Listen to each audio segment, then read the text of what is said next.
to see the fan base have to do what they had to do to send a message. You commend those guys.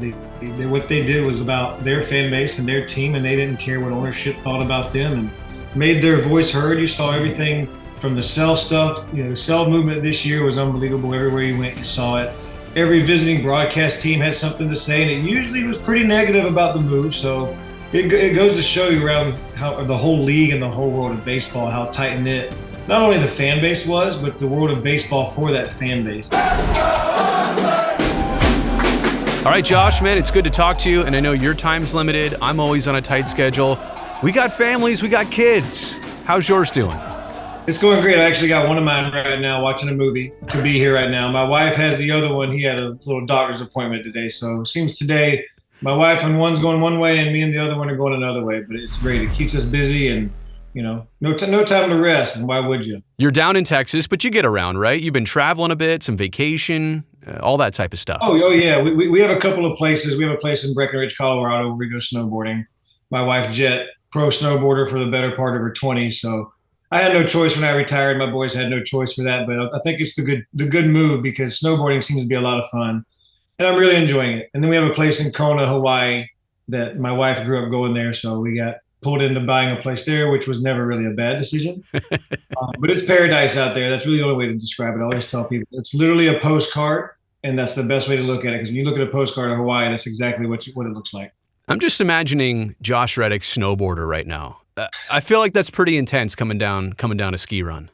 It is. I've only been doing it for I think I've been on a run maybe 12 times. So I've been on the mountain 12 times, and 3 of those were in private lessons. Okay. So you count 9. Well, by trip 3, we had a buddy in town, and he and I went out for the day. And I didn't know the mountain. I'd never been up there. I'm just learning, obviously. And he takes me straight up to the mountain, straight to the Black Diamonds. Right. I had no choice to go down the harder one. So I was like, well, here we go. And ended up doing pretty good at it. And I was like, man, we got to go back up that run. That was fun. So you learn, you fall. I fall every time I go, multiple times. But if you learn how to fall the right way, you're going to do all right. Just don't get hurt, please. You must be one of the first, maybe only players to be on the Savannah Bananas for somebody who was born in Savannah, Georgia. What do you know about that? Yeah, I was definitely one of the only people. I think, the only person there would have been like JB Wendelken. Oakland fans are very fond. They know JB. So same hometown. It was actually funny because he and I kind of took the same path to the big leagues with one miss. But we went to the same high school, drafted by the Red Sox, traded to the Oakland A's. The only difference was I'd already made my debut and he made his debut with the Athletics. So yeah, pretty cool following career that we both had. Your experience with the Bananas, it looked fun. I know you homered in your first at-bat. Nobody seems to have a single bad thing to say about the experience of playing on that team or going to one of their exhibition games. Like, it is a good thing and a good time all the way around. What was your experience like? Oh, it's, at first I thought it was the silliest, probably one of the most idiotic things ever when you look at it. Because, they were just everywhere. And you're like, man, this is so quirky and weird. But, like, when you get there, it's a completely different atmosphere. It's constant entertainment. You look this way, you got some entertainment. You got something over here going, something on the field. There's the pitch, whack. Everybody's involved. You catch a foul ball, you're out. Fan catches a foul ball, you're out. I've been a victim of this. It's never a good feeling. But it's such a great interaction with them because they bring them down on the field and give them a nice shout out. And the best part is, it's still a competitive game of baseball. It's just got its own rules. Everything else is scripted, but they're still trying to win. These guys legitimately get mad when they don't win and when they don't do well. So it's going to be fun because they've announced a new league coming in soon. So that's going to be fun. And I'm telling everybody, I was like, man, these guys are going to be right up there with Major League Baseball. And if not bigger, they're going to be bigger worldwide, I think. They've already had their own cruise. They went on a cruise just for Savannah banana ball. What? Who does that? Let me get on that, by the way. Let me go on that trip, please. I missed that one. That probably wouldn't have been a very fun one for me to be on. Even when you played, I saw the Spiderman Undershirt. It still lives on. Like, I bet you know exactly where it is right now. Oh, it's in my closet. I got probably still 4 of them still sitting in there that I still wear from time to time. Oh, there's multiples.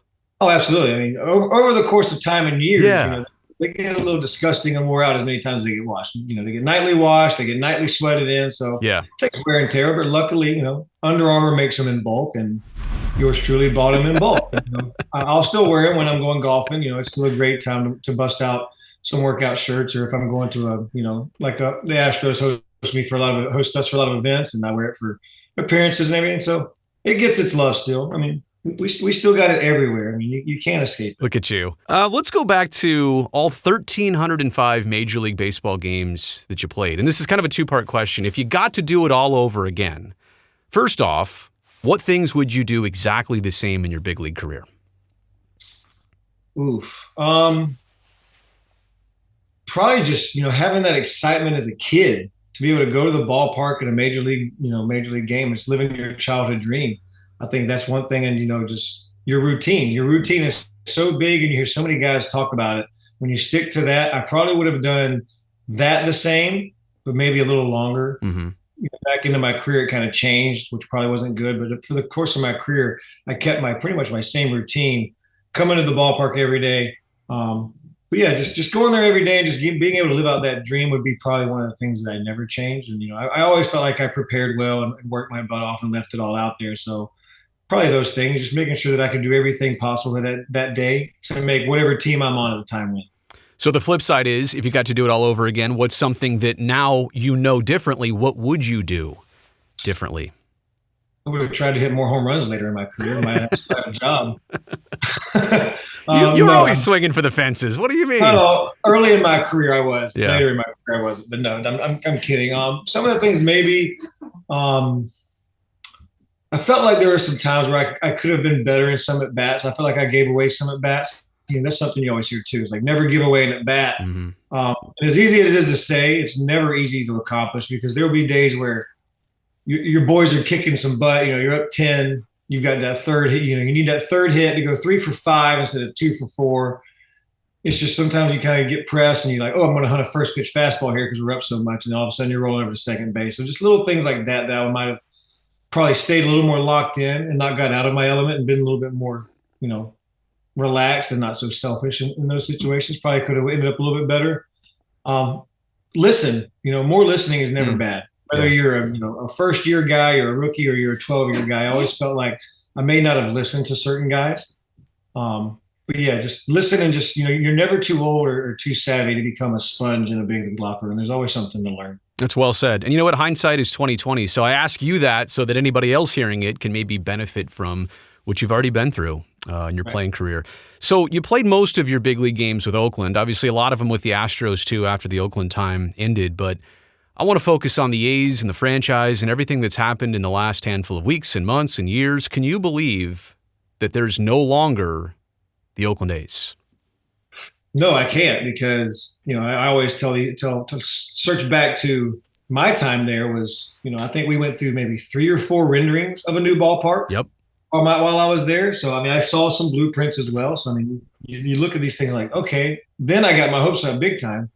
Looking back, now I'm 37 years old. This is, 10 years ago. It's like, man, it's not even going to happen. It's still not going to happen. I still don't think it's going to happen. Like, I still think something's going to go wrong, and there'll be some big debacle that happens every time something like this happens. And until they suit up in a Las Vegas Athletics uniform, I'm not buying into anything just yet. Wow. A lot of people in the Bay Area, to your point, see a lot of holes in the plan. And I guess what you're saying is you just don't buy into it yet. What is it that maybe you're not believing, or what leads you to having that opinion? Because it hasn't happened. Yeah. Look how many times it's been said to going to happen in, downtown, Jack London Square, over here. So it's hard to believe when you're told so many times that something's going to happen and it doesn't happen. What are you supposed to be expected of? Now it's kind of in a weird spot where the A's are going to play in Sacramento. The bridge is not fully built out yet to Las Vegas. It doesn't exist in Southern Nevada yet. So do you have a prediction on how this goes? Do they stay in Sacramento for a long time, maybe permanently? Unfortunately, I don't think they'll make it back to Oakland. Yeah. But they have to go to Sacramento for 3. They've already signed that. So that's where they're at now. But I think the more and more that time passes, you always hear MLB talking about expansion teams in other cities. So if it doesn't work, I feel like there's somewhere else, especially in the Western region, that could probably jump on that. You hear Portland, Oregon a lot. Portland's a gorgeous place to, have a ballpark. You're right there, a little closer to Seattle, and you stay in the AL West, and it's a little bit longer travel for some people, but you know what? To heck with that. Oakland's been, when you're in Oakland A, you traveled the second longest in the league. So at least it breaks it down for you a little bit and doesn't change much. So I think there'll be another city that may be ready to hop on that if it doesn't work out for Vegas. But I just always go back to seeing it. And until I see something official, I just can't believe it. Yeah, a lot of people are right there with you, Red. I mean, for a lot of reasons, right? And a lot of the track record and what's gone on, to your point, they just can't see it yet. And I guess time will tell what exactly happens here. Head groundskeeper Clay Wood hand-delivered me some dirt from the infield. That was my request. That's what I wanted to take away from the Coliseum. You, somehow, some way, got, I guess, mailed a piece of the right field turf. Like, you actually got grass, right, from the Coliseum? I still have phone numbers of guys. No, but I mean, what are you going to do with that grass? I know how you got it. What are you going to do with it? Leave it in there and let it rot. Okay. Do what it has to do. There's no way I was going to save it anyway, but, just having that little piece of it, and if it's, 2 years down the road and I've got to go in there and get rid of it, so be it. At least I've had my piece of, where I was, where I kind of made a name for myself and kind of had, jump-started my career and where I was so liked. And, Oakland was always home before anything else. So I think that having that little piece to come home to was so cool because you saw so many guys and so many former players do it. I mean, we saw Chris Bassett was the first guy. Yeah. Taking some mound dirt, and then you saw Minaya do it later on. So it's just cool. It shows you how special Oakland really was to a lot of guys that played for Oakland. And we all weren't there very long, 4 or 5 years, the maximum you get out of Oakland players nowadays. But, right. I think it just shows the special teams we had and the special group of guys that came through there that really cared about Oakland, regardless of, fan attendance or ownership or anything like that. Do you think it says something about you and maybe how you feel about this area and the fan base and what you had here that you asked for something like that? I feel like not everybody did what you did, and even asking for that.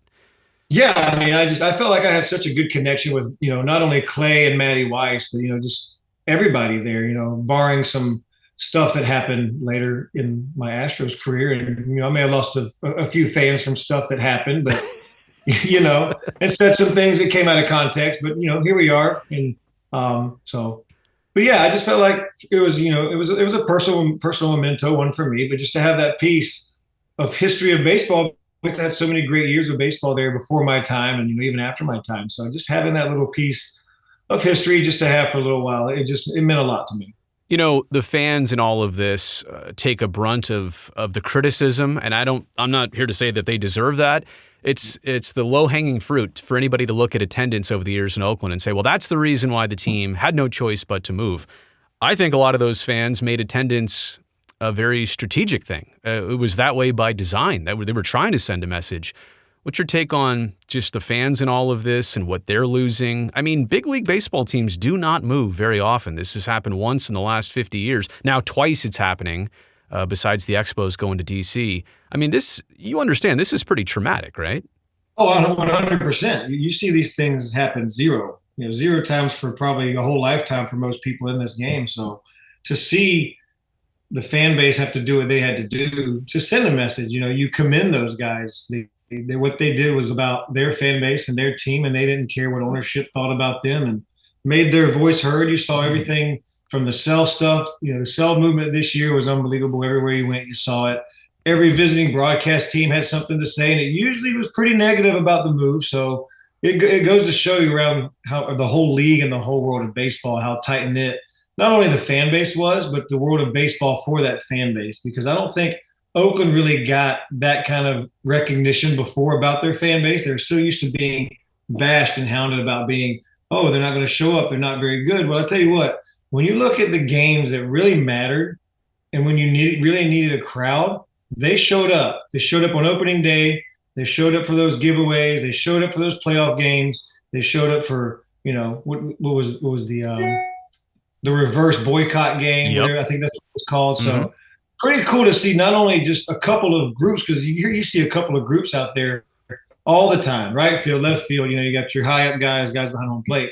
But those guys, when they can connect with the thousands of other fans to have that movement and be a success, that speaks volumes for that fan base, because 90% of the fan base of baseball don't see that side. They don't see, all they see is the empty seats. But, you talk to guys around the league, me and Verlander to this day, loudest ballpark I've ever been a part of, 2013 Game 5. And Justin Verlander had a perfect game going against us. Yep. And that was the loudest I've ever heard it.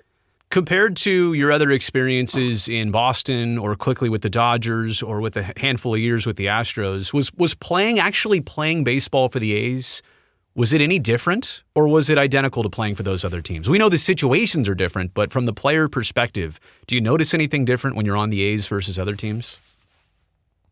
Oh, yeah. I mean, definitely. I mean, you think about the way that Oakland A's play baseball and the way that other teams, you look at teams like, I'll just say the short-term Dodger team I played for, right, and the A's 2016 team I played for. So better part of my career with Oakland, we all know I bumped heads with, upper management about playing time against lefties. Well, when Oakland would do that, and I actually played against them, it was always, well, Reddick's going to hit third against the righty the night before, but then he's going to hit eighth the next day against the lefty. And I never really understood that because 29 other teams in this league, I guarantee you never changed their three-hole hitter. Ever. And we were doing stuff like that. And not only does it hurt me and the team, but you're taking away my protection from the middle of the lineup. So you're making me go to a worse situation because I don't have the Billy Butler, the Danny Valencia from that year. Like those guys. Those are the guys I needed more than I needed against the righties because I needed those protection at bats. But when you look at like the Dodger team, Justin Turner hit third every night, whether it was Justin Verlander, Chris Sale, or some, fifth starter of the team. It didn't matter. And that's what really caught my eyes. Like these guys are going to win with their guys, whether they're 0 for their last 20 or they're 15 for their last 20. And I think that's what builds the team character because usually I was the only lefty in the lineup against lefties. So guess what I'm getting? Sliders and curveballs. Never seen a fastball because he doesn't have to use those pitches against the 8 other righties. So it just falls back. And I've never seen guys put a player in a worse situation as opposed to just sticking him in the same spot and letting him have that protection. From the fan side, I think what A's fans realize is that they never get to see their players stay forever. When they buy a jersey with a name on the back, they don't know when that's going to expire or when it's going to be outdated. But I think what you alluded to before is that from the player side, there's a total realization that when you sign here, it's not going to be forever. And maybe players understand that they weren't eventually going to get the contract that they deserved to stay in Oakland. I mean, I sat in this very spot talking to Matt Chapman a handful of years ago, and he told me, I want to be the generation where this changes, where we get to stay, where we get to get paid. I mean, what's the internal like from the player perspective of knowing that, hey, I'm here, it's a major league job, it's a major league opportunity, but I probably won't get to stay here as long as I ever want to? It's funny. It's not really talked about it a lot. There's not a lot, several guys may have come out and said they wanted to stay, but there's not a lot of guys that really openly say that. And that's great because I didn't know that about Chappie. So that's good to hear from guys like that because I always look back at my time when I was trying to get my extension there and, willing to take a little bit of a pay cut to stay there to be the same kind of thing. Yep. Chappie was talking about because, when you get to a place where you succeed, you're comfortable. You got a good fan base support behind you. They like you. Your coaching staff gets along with you really well and vice versa. So you're kind of stapled into a nice home for yourself. So it's really hard to leave. It's, as much as you hear about trades and new teams, it's really hard to make that transition and kind of get to know your feeling of a new team when you've already got that vibe when you're, where your locker is every day, where your parking space is every day. In Walnut Creek, where you're going to get an Airbnb and where you're going to go to eat or where you're going to have a cocktail at night. Like it's just comfortability becomes a big issue in those things too. So it does give you a little bit of heartbreak when you're trying to stay in a place and it just, even if something does come to fruition, it's nothing even close to what you deserve as a player. Let's switch to the general baseball perspective. A lot of rule changes since you retired as a player. Everything from a pitch timer to DHs in both leagues, and then a lot of bending the rules, not just changing the rules, but like bending the rules for Shohei Ohtani and the Dodgers to defer all that money. Do you think baseball overall is headed in the right directions or a good direction or just a different direction? Let's just go the different direction because I don't want to bash it too bad because there's not a whole lot I agree with the changes. I think the pitch clock is a disaster. I think you're entertaining the wrong fan. I think when you really get down to it, your true baseball fans are going to watch whether it's 3.5 hours or if it's 4 hours or 2.5 hours. I think they're going to watch, and those are the guys I think you got to focus on. Those are the people in the group that you focus on. I think we're trying to change the game too much for the the non-baseball fan to watch. I think some things are great, like the wider bases, great move. Mm-hmm. You're saving players from getting hurt. Mm-hmm. The DH in both leagues, I can respect that. You're saving more pitchers getting hurt, and you're taking away a very easy out for a lot of pitchers. And I just think that makes that game the game less competitive. How about the runner on second in extra innings? Sorry, so that's another one. Yeah, that's stupid. It's stupid. We're not in the backyard playing with our ghost runners. That's stupid. Let's just leave it at that. And then obviously the bending the rules is kind of something that I think is a little wrong, if I'm being a little honest. But I think deferring money, if it's there and it's not covered, they're also not breaking the rules. So, right, right. You can bend them by far. Go bend them if you want to spend, $650 million after the guy's done playing. So be it. That's their issue to address in 25 years. Well, I certainly enjoy watching Ohtani. And I guess congrats to them for winning the World Series, but it just feels so different now in reverse and knowing how it all played out. Mm-hmm. I see the Gold Glove over your left shoulder. I know that's from 2012, and that's kind of where I want to start closing things out. That was my favorite baseball season to watch, to cover, to be around of all time. And you guys came in with not a lot of expectations. And Bob Melvin's first year as first full season as A's manager, the Bernie lean, the pies in the face, it was magical. What did it mean to you? What did that season mean to you? It was one of your best. Everything. Yeah. I mean, by far, outside of winning a World Series, was my favorite season in the big leagues. Mm-hmm. And, I was only 25. So that made it even more special, because when I got traded, I was pretty upset because I was coming from a Red Sox team where I felt like I had a pretty good shot of being the starter. And then when I flipped it around, I was like, ooh, this is going to be a great opportunity for me, because I'm going to play every day. I'm going to get that opportunity to show myself. So that right there was like step one for me before I even stepped foot in Phoenix, Arizona. So, but when we got there, it was kind of crazy because, like you said, I think we were supposed to lose 100 games that year. Yeah. Come out to just a atrocious start in April. We go to Tokyo mid-March, come back, have a week off. It was just a weird season. You face prime Vargas 6 times in your first 10 games. Mm-hmm. So didn't win very many of those. You're coming in with just pretty much a fresh group of guys that, we're all kind of doing the same thing. They were trying to make names for themselves. And as the year progressed, it just felt like the closer we got, the more resilient we got, the better we got. And just, I think we used the underrated Oakland athletics vibe to our advantage, because I feel like teams came into the Coliseum going, we got to go to Oakland. There's pretty crappy accommodations. There's poop flying out of the toilets. There's, sewage coming up, blah, blah, blah. Like, you can feel pretty bummed coming in there as a visiting player. Well, I think we could take advantage of that. We know the ins and outs. We're used to this kind of stuff. It is what it is. We're still here to win.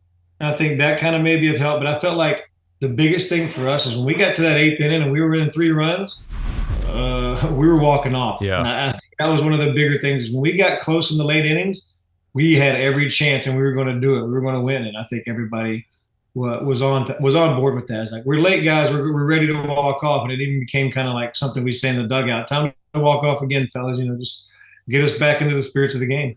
Yeah, I mean, it was the walk-offs, it was the personalities, yourself and Coco and Yoenis and Grant Balfour, and I could go on. But game 162 of 2012, I mean, for as much as the season was special, and I'll always remember that season, the last day of the season, and everybody's going to focus on Josh Hamilton dropping the ball in center field. And I don't know, I felt that game, and that entire homestand, it was 6 games, you swept the homestand, you swept the series. It was almost like a storybook thing that your team and your teammates made happen. It was 4 of them. 4 of them were like within 2 runs, I think. 4 of them were like 2 or 3 runs. Yeah. And all Texas had to do was win 2 or 3 of the last 6. Yep. So yeah, that was what was super crazy, because you're like, man, we can get past Seattle. And I don't even know who Texas was playing, but it wasn't a playoff contender, like teams they should have beat, and they just didn't. But when you look at 162, man, I think when you build up to the first 5 games of that homestand, I mean, we came back. We had like a 12th inning, 13 inning walk-off homer from Mossy against Seattle in the day game, and that was like our kicker to be like, all right, Texas is coming in. We're hot. We're riding this, and we're hot. We got a really good shot here. But yeah, when you go to 162, man, Hamilton obviously is the big focal point of that game. But when you think about it, and look at, I think it was what, the fourth or fifth inning. Dempster's cruising. Mossy leads off with like a 0-2 walk, RBI double, and then I think we tied it up. But everybody kind of forgets the Coco Crisp 2-run double. I think it was 2-run double off of Holland, right down the right field line. I feel like that's a play in that game that gets so underrated because without that, there's no Josh Hamilton drop fly ball. Right. And then, we move on, and you never know what could happen at that point. But what we just went through for that whole week, we had our back three guys through 4 or 5 days in a row to get us there. Guys like Travis Blackley, Jared Parker were just unbelievable. Tommy Malone was there, like guys you didn't even know about, just carrying us through against a team and a lineup. When you go back to that lineup, they had Ian Kinsler, Adrian Beltre, Hamilton, Mike Napoli, David Murphy. Gosh, good Lord, like Elvis Andrews, Prime Elvis, like Prime Elvis, yeah. This whole lineup has been an all-star at least twice in their career. So you commend everybody from top to bottom there. And the one thing about the Hamilton drop fly ball, when Cespedes hit it, just something about, it's a can of corn, right? And I was in the office, and I'm doing getting ready for the post-game show eventually, but a lot of times you look away from the TV because that ball's going to get caught. Inning's over. There was something about it, though. Before the baseball had even reached its apex, I was like, whoa. So something's about to happen right here. I got that feeling a split second before it. And Josh, the only other time I've had that weird instinct was right before Stephen Vogt's last ever at bat with the Oakland A's, and he was the first batter of the inning. And I thought to myself, you know what? He's going to homer right here, and then he homers. And his kids announcing him in his bat, like that's a movie that Steven Spielberg wrote. Yeah. For Stephen Vogt. Yeah, he is the dude. Well, let me ask you two more things here. Who are the people that maybe you still stay connected with from your A's days? Is there anybody that you just keep in touch with or you're close to still? Oh, let's see. Player-wise, not really. Valencia and I, maybe 2 or 3 times a year, we'll just check in, see how each other's doing. Danny and I really connected, became good buddies in the short time we played together. And Ryan Healy and I still talk on a regular basis to this day. But, Ryan and I go back way to probably, I think, 2013, 14, when all those guys like him, Olson, Chappie, Pinder, were all in, I think, high A, and I was on rehab. I really connected with those 4 guys, so I stayed pretty close with them. And then when he came up, I kind of took him under my wing, let him stay at my place. We wouldn't have to stay in the team hotel, let him go to the ballpark with me, just kind of trained him as we went on. And, a week and a half later, I got traded. So it was kind of bummer because I really enjoyed playing with the kid. But he and I stay in contact pretty good. I see him all the time because he's doing his own social media, podcast thing. So mainly those guys. Tell him to hit me up. We got to collaborate over here. I will definitely. Last thing, it's been kind of like a funeral for those of us here in the Bay Area, and it's over now. The A's have played their last game, and I don't know that people have even fully realized yet what's happened. I think maybe even the start of next baseball season and driving past the Coliseum and knowing that it's empty, maybe that will be the final closure that people are needing. Does this make you frustrated, angry, sad? How will you remember the A's? How do you encapsulate what just happened? How do you wrap your brain around this? And maybe what are the emotions it brings you to know that a place you called home, a place that you really made a name for yourself in Major League Baseball and started to, that it no longer even exists anymore? All of them. Anger, sad. There's nothing happy about this move if you're somebody that cares about that team, that was a fan of that team, that potentially played for that team.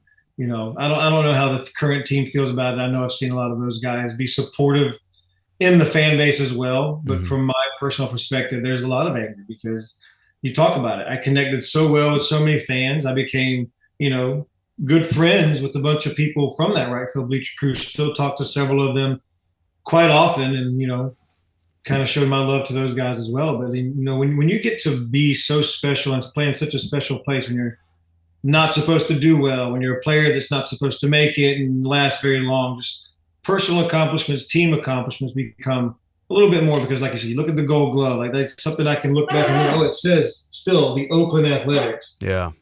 Little things like that become a little bit more sentimental, because I look at the whole picture. When you look from home plate to the outfield, to the dugout, to the clubhouse, the surrounding areas. Because I mean, I've been around every inch of that ballpark, doing everything and extra stuff for the ball club, just trying to be a part of that family. It becomes a big family because you stay in contact with guys like Vucinic. You stay in touch with guys like Mickey Morbido, guys like Matty Weiss, Clay Wood. Like these guys become your closest friends sometimes because you see them more than you see your own family, and you see them more than you see anybody else in the world. So you make special connections with those guys. And then when you stay in the division for 4 more years, you get to see the visiting side. So you kind of keep that family love when you get to come back all those years. Josh, you're looking great. It was a pleasure to catch up with you. We'll keep in touch, and thank you for keeping the memory of Oakland alive here. Like I said, it's been a difficult time, so for you to share some thoughts and kind of keep that fresh with us, really appreciate it, man. Absolutely. Anytime, man. Look forward to coming back on again.